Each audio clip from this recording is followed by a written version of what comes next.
Cipher case Imran Khan और शाह महमूद को judicial complex अदालत पेश करने का हुक्म। साइफर केस का ट्रायल अब 29 अगस्त से पहले की पोजीशन से आगे बढ़ेगा। जज अबूल हसनात जुल्करनैन के remarks. Cipher case Imran Khan और शाह महमूद को जुडिशल कम्प्लेक्स अदालत पेश करने।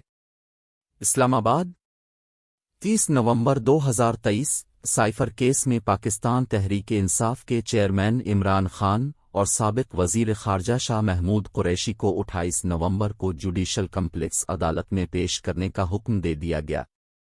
तफसीलात के मुताबिक इस्लामाबाद हाई कोर्ट की जानिब से साइफर केस में जेल ट्रायल कालअदम करार दिए जाने के बाद जुडिशल कम्प्लेक्स अदालत में साइफर केस की पहली समाअत हुई, जहां ऑफिशियल सीक्रेट एक्ट अदालत के जज अबूल हसनात जुल्करनैन ने साइफर केस की समाअत की।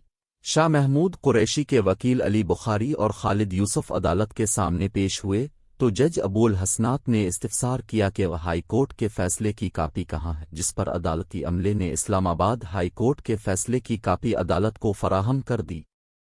इस मौके पर जज अबूल हसनात जुल्करनैन ने अपने रिमार्क्स में कहा कि साइफर केस का ट्रायल अब 29 अगस्त से पहले की पोजीशन से आगे बढ़ेगा।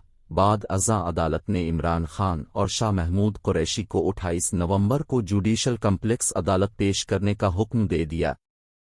ख्याल रहे कि इस्लामाबाद हाई कोर्ट ने साइफर केस में जेल ट्रायल का नोटिफिकेशन गैर कानूनी करार दे दिया था। अदालती फैसले में चेयरमैन पीटीआई के खिलाफ साइफर केस में जेल ट्रायल का 29 अगस्त का नोटिफिकेशन गैर कानूनी और जेल ट्रायल के खिलाफ इमरान खान की इंट्रा कोर्ट अपील मंजूर करते हुए 29 अगस्त से 15 नवंबर तक होने वाला साइफर केस का जेल ट्रायल कालअदम करार दे दिया गया। ताहम ऑफिशियल सीक्रेट एक्ट के जज की तैनाती दुरुस्त करार दी गई है। इस केस में इमरान खान की अपील पर जस्टिस मियां गिल हसन औरंगजेब और जस्टिस समन रिफत इम्तियाज ने समाअत मुकम्मल करके फैसला सुनाया।